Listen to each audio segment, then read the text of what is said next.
Hello everyone, and welcome back to the Class 47 Peter YouTube channel. It's been a while since I last did a review video, so today I'm going to be taking a look at the BR Standard Class 4MT from Hornby.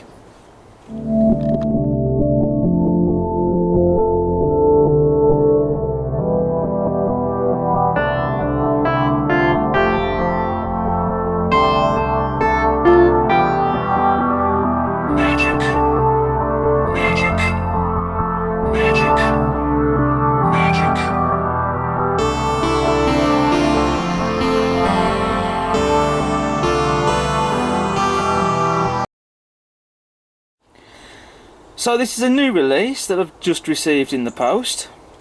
It's not a new release from Hornby because it's been out for some years now, but it is something that's been on my to get list for ages now, and I thought it was finally the time to get my hands on a BR Standard 4MT. So when I saw this one turn up on eBay, brand new and unused, for 124 quid, well, it was 119 quid plus postage and packing, which came to £124. I grabbed it and here it is, and I'm looking forward to getting this open and getting down on the layout. So I thought to show this model off I'd do a review on it and offer what I think on this model and give my own thoughts on it.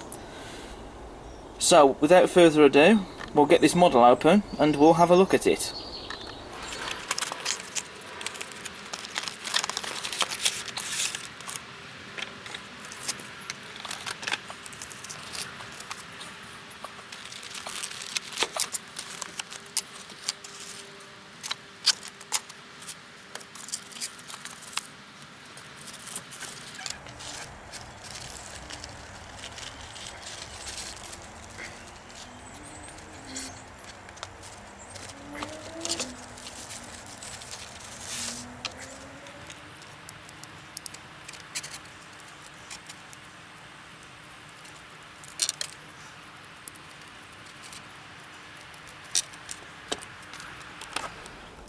So the model has been unboxed and it's down here on the layout. Now this is the part in the video where I am going to be honest. When I got this model down on the layout, I noticed that this model seemed to be catching on something on the rails. It would just crawl to a stand with its wheel spinning, and on closer inspection I noticed that the wires from that plug that just fit into the socket, they were hanging down too low. They were catching on the sleepers basically. So what I've done is I originally got some sellotape to hold it in place, but after a short period of time the sellotape just started to peel away. So what I've done instead is I've taken some black tack, a small blob of that, and I've just used that to hold the wires in place. So now the wires no longer hang down too low and don't catch on the sleepers, and this model now performs well. It's an absolute smooth runner in both directions, and it doesn't catch on anything now, so that's cured that. I know that this is not something that we should be having to do, but then to be honest, it was a simple fix. And the black tack is strong, I know that, because the piece I used is actually a piece that I've had stuck to the baseboard on the layout now for months. So that goes to show just how strong and sticky that stuff is. So that should more than cure the problem, which it has. The tender does seem to make a bit of a squeaky noise when going in reverse for some reason, so I may need to put a drop of oil on that. But then to be honest, this model is hardly ever going to be running reverse anyway, so that doesn't really bother me. The model runs well out of the box, like it should, and also this model is in absolute pristine condition. There's not a single quality control or imperfection anywhere on this model at all. It's like it just came straight out of the factory. It's absolute in brand spanking new condition and absolutely pristine as well. So now we can move on to the detail. So first of all, as standard, we've got sprung metal buffers. On the buffer beam we have some rivet detail, which is always a pleasure to see the rivets. On the running board we've got some separately fitted lamp irons, and behind the lamp irons we've also got some separately fitted metal handrails. Moving on to the smoke box, we have a separately fitted lamp iron and handrail, We've also got separately fitted smart box door darts. We have the number plate, which is separately applied, and the locomotive's running number 75071 is crisply printed on that. And then we have a printed shed plate just underneath the smart box door darts, and this loco has the shed code 82F, which was the shed code for Bath on the Somerset and Dorset line. Under the running plate on both sides of the loco we have footsteps which have already been pre-fitted, which is nice to see that, so we don't have to fit them ourselves. We have some visible daylight just in between the chassis and the running plate there, as you can see, which I quite like that. We also have a speedometer cable on the rear drive wheel, as you can see. Then of course we've got all the link motion, the valve gear and the coupling rods, con rods, side rods, however you choose to call them. And you've also got the sanding gear as well, which is separately fitted. And also, just under the cab and running plate, we also have some separately fitted steam piping, and that's been painted, and that looks stunning. On the boiler, there's a wealth of detail. We get separately fitted metal handrails. We've also got some steam piping. This steam piping that runs just underneath this handrail is unpainted. However, the steam piping that, as you can see everywhere else, just here, and then on the firebox, that's all been picked out and painted, and that just looks absolutely stunning. You also get a separately fitted handrail and some separately fitted unpainted pipework on the firebox there as well, as you can see. We also have the whistle and safety valves that have been separately fitted. They're not made out of turned brass, which would have been nice to see, but they have been painted at least, and they still look very nice. We also get a builder's plate, which is crisply printed onto these what are called neck holders, as some refer to them, and it shows you that this locomotive in real life was built at Swindon in 1953. You also get glazing in the windows of the cab, and you've also got these side windscreens as well on the sides of the cab.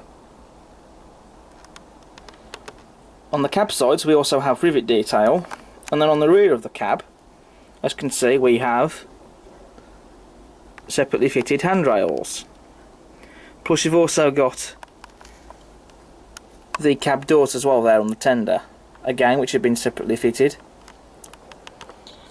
Now I'm going to show you the cab interior detail. You have to excuse the light, that's because I'm using a little torch to shine into there so you can actually see the detail. The inside of the cab has been painted in a cream colour, and just look at all the detail. The gauges, the dials, the regulator and the levers, they've all been picked out and painted, and especially with the gauges, they've actually used plastic on those, so it looks like the gauges are actually proper gauges, like they're full of water, if you know what I mean. And also just look at the printed detail on the dials. That is just stunning. Moving on to the tender now, which, as you can see on the tender body sides, we have a wealth of rivet detail. On the frames of the tender we get footsteps, and we've also got axle boxes and springs as well. And the wheels on the tender are made out of metal. We have a coal load in the tender, which is also removable, and to remove it in this model it's easy to do. You slide it back, and then I'm going to use this little tool here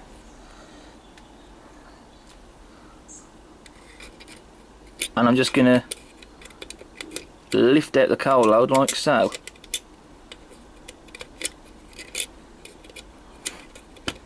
When it decides it wants to come out,